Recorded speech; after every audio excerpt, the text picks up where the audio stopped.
प्रिय भक्तजनों, सादर प्रणाम।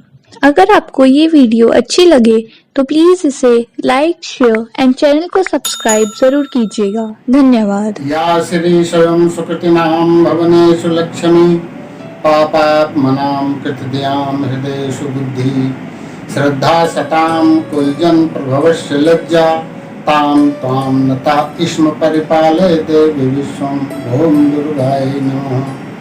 भाइयों और बहनों, आप सबका हमारे इस चैनल में हार्दिक स्वागत है। आज का विषय है, जिन कन्याओं का विवाह नहीं हो रहा, उनमें विघ्न बाधाएं आती हैं, काम नहीं बनता है, परेशान हो जाते हैं। कई भक्त लोग हमारे पास यहाँ आए और बोले, महाराज कोई ऐसा उपाय हो, अनुष्ठान करना हो, व्रत हो, तप हो, बताने की कृपा करें जिससे हमारी कन्या का विवाह संपन्न हो जाए। हमने कहा, बात तो आपकी बिल्कुल सही है। तो आज का विषय केवल उन्हीं कन्याओं के जो विघ्न बाधाएं आती हैं, विवाह नहीं संपन्न हो पाता, उसके विषय में हम आपसे बातचीत करेंगे। सबसे पहले, जिन कन्याओं का विवाह कोई दिक्कत आती है, बात नहीं बनती है, तो मन में ये संकल्प कर लेना चाहिए कि हम एक अनुष्ठान करेंगे और वो अनुष्ठान दुर्गा माता का अनुष्ठान है। दुर्गा माता के अनुष्ठान करने से कार्य की सिद्धि हो जाती है। सबसे पहले अपने पूजा घर में एक पटली के ऊपर रोली से अष्टदल बनाकर कलश की स्थापना की जाए। तांबे का कलश हो सकता है, मिट्टी का कलश हो सकता है। उसमें सबसे पहले गंगा जल डाल के और एक 5 का सिक्का घड़े में डाल दे, कलश में दूध डाल दे, दो सुपारी की गांठ डाल दे और पंच पल्लव से उसके मुख के ऊपर पानी वाला नारियल आप उस पर रख सकते हैं। अष्टकमल दल बना करके और उसमें स्वास्तिक ओम दुर्गाय नमः ऐसा लिख करके और कलश की स्थापना हो गई। हर अनुष्ठान में कलश की स्थापना बहुत आवश्यक होती है मेरे भाइयों, क्योंकि कलश की स्थापना में ब्रह्मा विष्णु महेश और सभी देवता और समुद्र के जितने भी नदियां हैं सब उस कलश में समाहित हो जाती हैं। शास्त्र में कहा गया है, कलशस्य मुखे विष्णु कंठे रुद्र समासिता मूले तवस्य स्थितौ ब्रह्मा मध्ये मात्र ब्रह्म स्मृता कुक्षौतु सागरः सर्वे सप्तदीपा वसुंधरा ऋग्वेदो यजुर्वेदो सामवेदो अथर्वः। कलश से मुखे विष्णु, कलश के मुख में सबसे ऊपर वाले भाग में विष्णु भगवान और लक्ष्मी जी का निवास होता है। कंठे रुद्र समासिता, कलश के कंठ में गला और गले में शंकर जी और पार्वती जी के निवास स्थान होता है। मूले तवस्य स्थितो ब्रह्मा, और उस कलश के नीचे वाले भाग में ब्रह्मा और ब्रह्माणी का निवास होता है। कलश के बीच में जितनी भी जल भरा है वो विश्व की 1800 नदियां जो समुद्र में मिलती हैं उनका जल और समुद्र का जल उस घड़े में आ जाता है, तो इसमें कार्य की सिद्धि हो जाती है। कलश की स्थापना कर दे। एक गौरा जी की फोटो, गौरा जी की फोटो में शेर सवारी हो, गौरा जी की मुंह बंद हो। कहीं कहीं पर गौरा जी खुले मुंह के शेर सवारी करती हैं तो उनके रौद्र रूप है और ये उनका मांगलिक और शांत रूप है। मुंह बंद हो, गौरा जी की फोटो रख दे कलश के सामने और लाल चुन्नी उड़ा दी। उसके बाद में शुद्ध स्नान ध्यान करके स्वच्छ वस्त्र पहन करके वे कन्याएं जो अनुष्ठान करना चाहती हैं वो सुचित होकर के अपना पालथी लगा करके बैठ करके और रुद्राक्ष की माला इसे जप करना पड़ेगा। ये अनुष्ठान 40 दिन का होता है। 40 दिन के बाद अनुष्ठान पूर्ण होने पर किसी विद्वान योग्य पंडित को बुला करके फिर इसकी घर में पूर्णाहुत करावे। पूर्णाहुत कराने में जो सामान होता है, हवन सामग्री आजकल बनी बनाई मिल जाती, उसमें विशेष ध्यान देने की यह है कि कम से कम 9 या 11 पूरी मीठी बना करके ठंडा करके उसको मींज के हवन सामग्री में मिला लें, घी और शहद थोड़ा डाल दें और उसी से हवन की आहुतियां दें।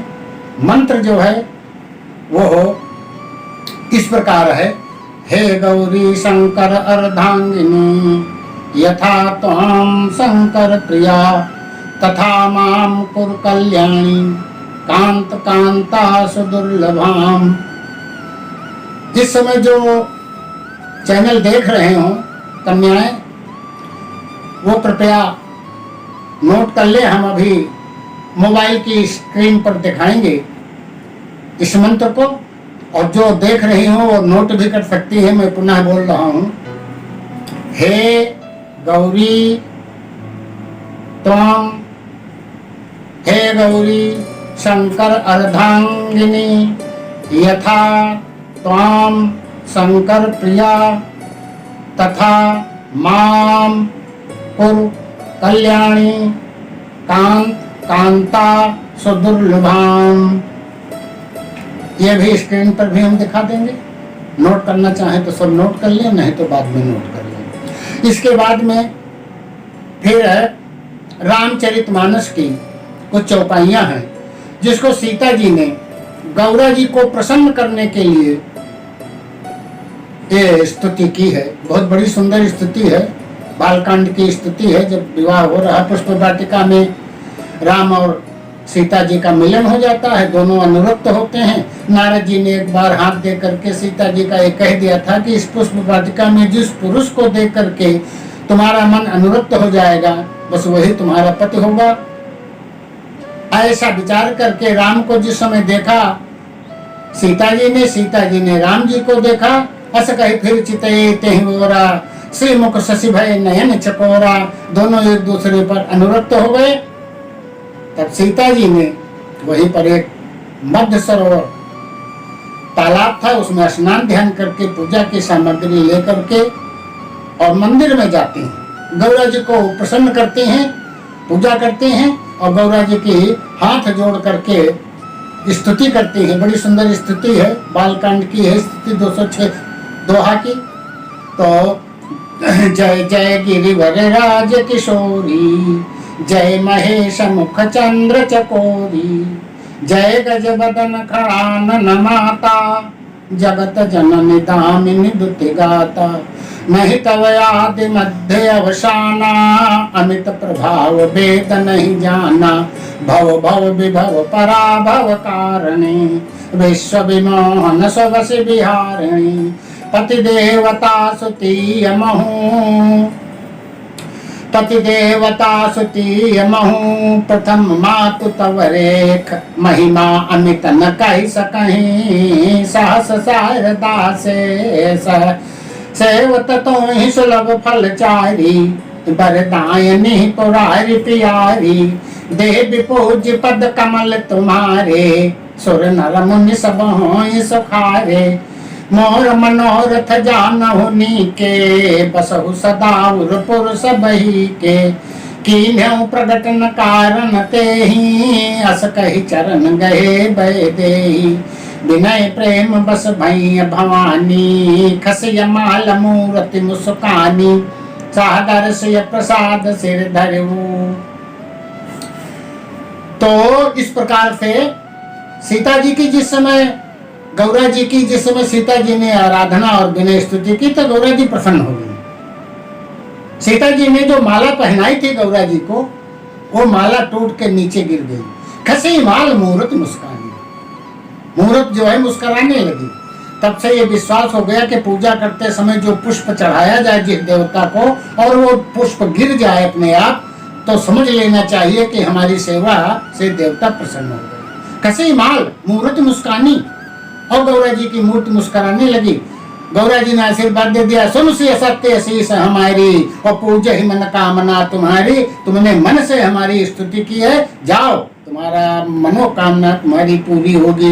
मन जाहिरा चो मिले सो बरु, सहज सुंदर सांवरो, करुणा निधान सुजानशील, स्नेह जान तिरावरो। यही भांति गौरी अशेष सुनिशय, सहित ही हर्षित यली।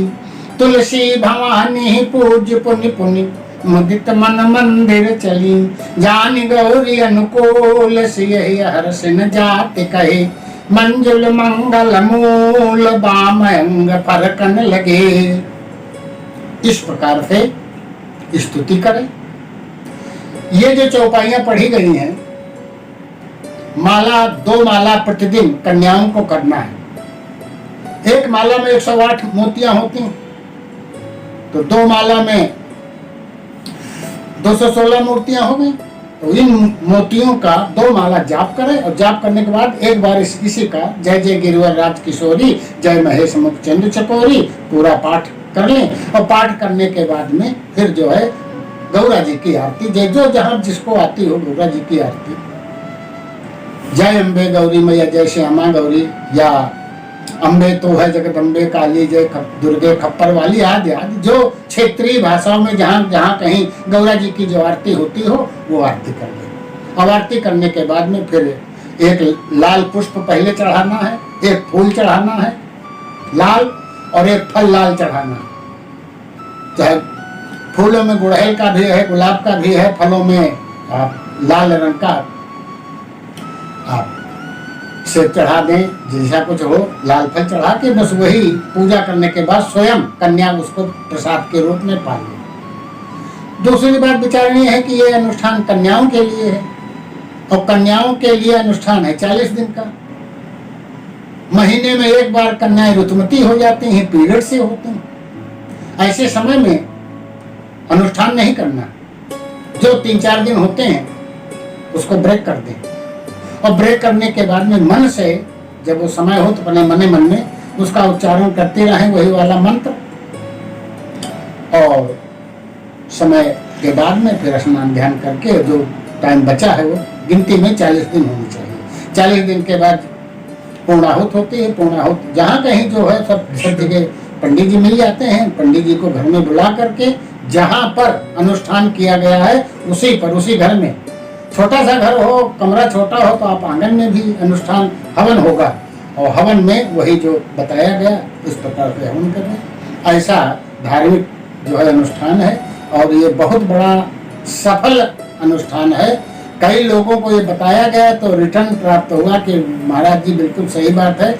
हमारा अपना विश्वास है, और आपको भी मानना पड़ेगा कि इस अनुष्ठान के पूर्ण आहुत के ठीक 1 संवत के बाद, 1 वर्ष तक, 1 वर्ष के अंदर कार्य सिद्ध हो जाएगा, कन्याओं का विवाह संपन्न हो जाएगा। इस प्रकार से कई हमारे पास जो है बच्चे आते, बोले महाराज लड़कियों को तो शादी बता दिया, और हम लोग जो है बड़े परेशान हैं। माता पिता भी आते हैं, लड़कों की शादी नहीं होती है, तो लड़कों की शादी का भी अनुष्ठान जो है वो इस अगले एपिसोड में हम आपसे चर्चा करेंगे। और घबराइए नहीं, आपकी भी शादी कराएंगे आप लोगों को, लेकिन ये है कि भैया देखो जब शादी तय हो जाए तो हमें बुलाइए जरूर। हाँ, हम आएंगे यहाँ कहीं, हम यूपी बरेली से हैं, और जहाँ कहीं जो कुछ अनुष्ठान हो रहा सबका कल्याण होगा। सर्वे भवन्तु सुखिनः, सर्वे सन्तु निरामया, सर्वे भद्राणि पश्यन्तु, मा कश्चित् दुर्भागं भवेत्। दुर्गा माता की जय।